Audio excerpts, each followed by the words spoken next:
వచ్చాడు. ఆయన వచ్చే నిన్న చెప్పిండు 6 గ్యారెంటీలు రాష్ట్రంలో అమలవుతున్నాయి అని. ఏ ఊర్లో 6 గ్యారెంటీలు అమలైతే ఆడ మీరు ఓట్లాడుకోండి, అమలు కాకపోతే మీకు ఓటయ్యరు, మేము ఓట్లాడుతాం. దీనికి మీరు సిద్ధమా? రాహుల్ గాంధీ గారిని ఒక అడుగు ముందుకేసి మహిళల ఖాతాల్లో 2,500 రూపాయలు జమ చేస్తా ఉన్నాము, సంవత్సరానికి 30,000 రూపాయలు మహిళల అకౌంట్లలో వేస్తాము అన్నారు. నేను కాంగ్రెస్ పార్టీకి సవాల్ విసురుతున్నా, ఏ ఊర్లలో అయితే 18 ఏళ్ళు నిండిన అక్కా చెల్లెలకు 2,500 రూపాయలు ఇచ్చారో అక్కడ మీరు ఓట్లు అడగండి, 2,500 ఇవ్వని చోట మహిళల ఓట్లని మాకు వేయండి అని చెప్పి మేము కోరుతాం.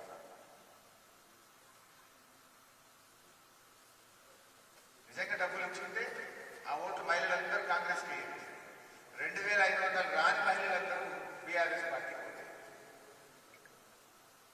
రేవంత్ రెడ్డి తప్పు చేస్తేనేమో రాహుల్ గాంధీ చెక్ పెట్టాలి. రేవంత్ రెడ్డి తప్పు చేస్తే పార్టీ పెద్దగా రాహుల్ గాంధీ దాన్ని సరిచేయాలి, దానికి చెక్ పెట్టాలి. కానీ రాహుల్ గాంధీ తప్పు చేస్తే ఏం చేయాలి? రాహుల్ గాంధీ ఈయన 2,500 రూపాయలు ఇస్తున్నామని చెప్తే రాహుల్ గాంధీ గారే అమలు కాని 6 గ్యారెంటీలు అమలు చేస్తున్నామని చెప్తే దీన్ని ఎవరు సరిచేయాలి? సరిచేయాల్సిన బాధ్యత రాష్ట్ర ప్రజల మీద ఉంది, మన తెలంగాణ ఓటర్ల మీద ఉంది. మీరే తెలంగాణ ప్రజలే మీ ఓటుతో కాంగ్రెస్ పార్టీకి చెక్ పెట్టాలని చెప్పి పిలుపునిస్తా ఉన్నారు. ఎందుకంటే వాళ్ళు అప్పుడేమో బాండ్ పేపర్ల మీద రాసిచ్చారు, ఇవాళ బాండ్ పేపర్ బౌన్స్ అయిపోయింది. 100 రోజుల్లో బాండ్ పేపర్ అమలు చేస్తామన్నారు, బాండ్ పేపర్ బౌన్స్ అయిపోయింది. క్షమాపణ చెప్పాల్సింది పోయి, తప్పైందని చెంపలేసుకోవాల్సింది పోయి, ఇప్పుడు పైగా మేము 6 గ్యారెంటీలు అమలు చేశామని ఒక అబద్ధం, మహిళల అకౌంట్లో 2,500 రూపాయలు ఇస్తున్నామని ఇంకొక అబద్ధం చేస్తున్నారు. సో నిజంగానే 6 గ్యారెంటీలు అమలైతేనే కాంగ్రెస్ పార్టీ ఆ గ్రామాల్లో వచ్చి ఓట్లు అడిగారు. 6 గ్యారెంటీలు అమలు కాని చోట కాంగ్రెస్ పార్టీ ఓట్లు అడిగే హక్కే లేదు. నేను ఈ సవాల్ సిద్ధం.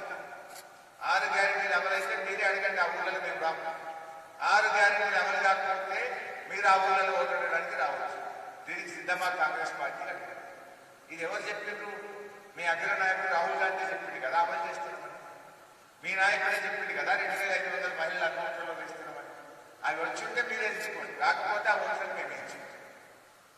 లేదు మీరు అబద్ధం చెప్తుంటే క్షమాపణ చెప్పి ముక్కునాలి కదా, తప్పైంది అబద్ధం చెప్పినాము అని చెంపలేసుకోండి. తెలంగాణ ప్రజల క్షమాపణ కోరండి. 100 రోజుల్లో 6 గ్యారెంటీలు అమలు చేస్తామని తెలంగాణ ప్రజల్ని మోసం చేసినందుకు బేషరతుగా క్షమాపణ చెప్పాలి. అందుకే రేవంత్ రెడ్డి హామీలు అమలు చేయకపోవడం వల్ల తిట్ల పురాణం అంటున్నాడు. ఇవాళ రేవంత్ రెడ్డి గారి తిట్ల ప్రజలు తమ ఓటుతో సమాధానం చెప్పాలి. ఆయన మాట్లాడే బూతు మాటలకు, ఆయన వ్యవహార శైలికి తెలంగాణ ప్రజలు తమ ఓటుతో సమాధానం చెప్పాలని నేను కోరుతా ఉన్నాను. ఇలా కేసీఆర్ గారు ఈ మెదక్ జిల్లా ముందు పెట్టారు. ఉద్యమానికి ఊపిరి పోసిన గడ్డ ఈ మెదక్ జిల్లా. ఇవాళ ఈ మెదక్ జిల్లా యొక్క కీర్తి ప్రతిష్టలను ఆకాశాన్నంత ఎత్తున నిలబెట్టిన నాయకుడు కేసీఆర్. ఆ కేసీఆర్ను పట్టుకొని ఇలా రేవంత్ రెడ్డి నానా రీతిగా మాట్లాడడం అంటే ఇది మెదక్ జిల్లా ప్రజలను అవమానపరచడం. ఇది కేసీఆర్ అన్నట్టు కాదు. ఈ మెదక్ జిల్లా ముద్దుబిడ్డ కేసీఆర్ ఉద్యమాన్ని ఈ జిల్లా నుంచి ప్రారంభించి తెలంగాణ రాష్ట్రాన్ని కేసీఆర్ సాధించారు. ఆ కేసీఆర్ నిలిచడం అంటే ఇది మెదక్ జిల్లా ప్రజలను అవమానపరచడం, మెదక్ గడ్డను అవమానపరచడం. మెదక్ గడ్డను అవమానపరుస్తూ మన బిడ్డ కేసీఆర్ అవమానపరిచిన రేవంత్ రెడ్డికి కాంగ్రెస్ కు మీ ఓటుతో బుద్ధి చెప్పాలని చెప్పి నేను పిలుపునిస్తా ఉన్నాను. ఇలా బీజేపీ పార్టీ స్వయంగా ప్రధానమంత్రి గారే చెప్పారు, తల్లిని చంపి బిడ్డను బతికించరు అని చెప్పి తెలంగాణ రాష్ట్ర ఏర్పాటు మీద తన ఆక్రోశాన్ని వెళ్లగలిగినటువంటి పార్టీ బీజేపీ పార్టీ. 10 ఏళ్ల బీజేపీ పాలనలో పేదోడికి చేసింది ఏం లేదు. అదాని అంబానీలకు ప్రపంచ పేర్లు చేసింది తప్ప పేదలకు మాత్రం బీజేపీ చేసింది అయితే ఏమీ లేదు.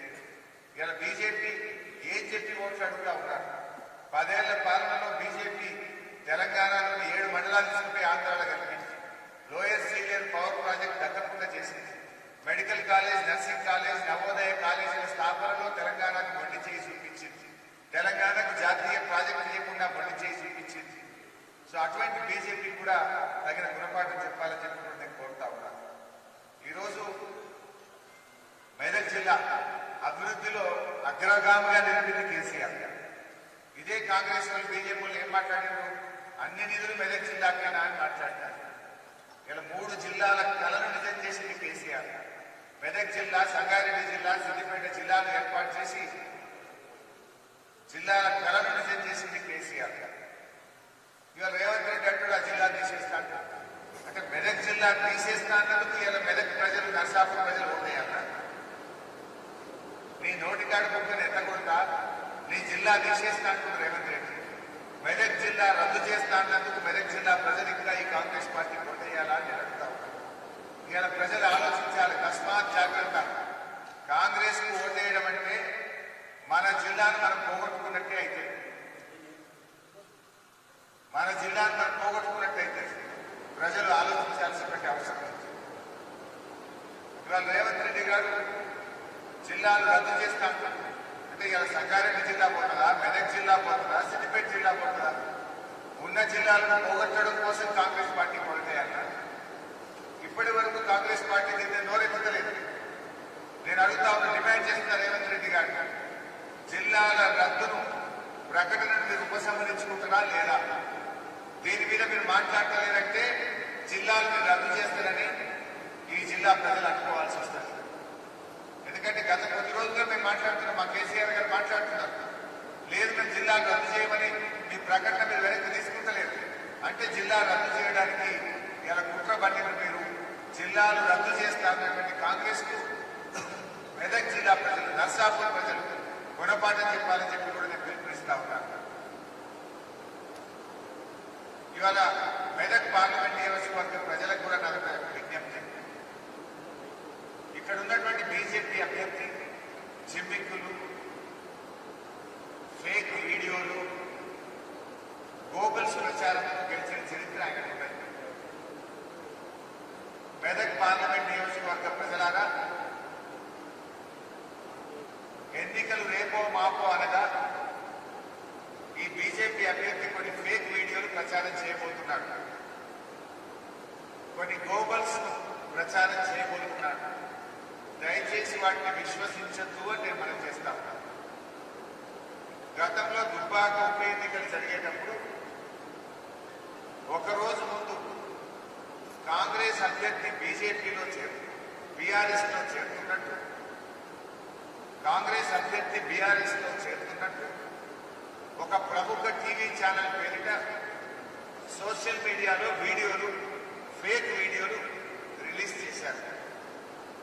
దుబ్బాకలో పోటీ చేస్తున్న కాంగ్రెస్ అభ్యర్థి ఆయన కేసీఆర్ కలిసినట్టు, ఆయన పోటీ నుంచి ఉపసంహరించుకున్నట్టు, ఆయన తప్పైందని క్షమాపణ కోరి బీఆర్ఎస్ పార్టీలో చేరినట్టు ఒక ప్రముఖ టీవీ ఛానల్ మీద ఒక సోషల్ మీడియాలో వీడియో రిలీజ్ చేశారు. అంటే కరెక్ట్గా రేపు ఎన్నికలంటే ఇలా వీడియోలు ఇచ్చుడు ఆయనకు అలవాటు, ఫేక్ వీడియోలు ఇచ్చుడు. రేపు కూడా ఓటమి భయంతో అలాంటి ఫేక్ వీడియోలు, అబద్ధాలతో కూడినటువంటి ప్రెస్ మీట్లు, సోషల్ మీడియాలో గ్లోబల్స్ ప్రచారం చేయబోతున్నారు. దయచేసి 1-2 రోజుల ముందు సోషల్ మీడియాలో వచ్చే ఫేక్ వార్తలను మెదక్ పార్లమెంట్ నియోజకవర్గ ప్రజలు నమ్మద్దని నేను ముందుగానే చెప్తా ఉన్నాను. ఎందుకంటే బీజేపీ అభ్యర్థి చరిత్ర అట్లా ఉంటుంది. గతంలో ఇలాంటి సోషల్ మీడియాలో తప్పుడు వార్తల్ని రిలీజ్ చేసి ఎన్నికల్లో లబ్ధి పొందారు. ఇప్పుడు కూడా అట్లాంటి కుట్రలు చేయబోతున్నారని మాకు స్పష్టమైన సమాచారం ఉంది. అలాంటి వీడియోలను ఆల్రెడీ తయారు చేస్తూ ఉన్నారు. కొన్ని అభూత కల్పనలు రూపకల్పన చేస్తూ ఉన్నారు. ఈ గోబల్స్, ఈ అబద్ధాలను ప్రచారం చేయొద్దని చెప్పి, ఈ ప్రచారాన్ని నమ్మొద్దని చెప్పి మెదక్ పార్లమెంట్ నియోజకవర్గ ప్రజల్ని నేను కోరుతా ఉన్నాను. మా అభ్యర్థి వెంకట్రామరెడ్డి గారి మీద కూడా కొన్ని తప్పుడు వీడియోలను ప్రచారం చేస్తూ ఉన్నారు. ఆ వీడియోల మీద ఇప్పటికే ఎలక్షన్ కమిషన్ ఫిర్యాదు చేశాం, పోలీసులకు కూడా ఫిర్యాదు చేశాం. దాని మీద కూడా తగిన చర్య తీసుకోవాలని చెప్పి ఎలక్షన్ కమిషన్, పోలీసులను కూడా మేము ఈ సందర్భంగా కోరుతున్నాం.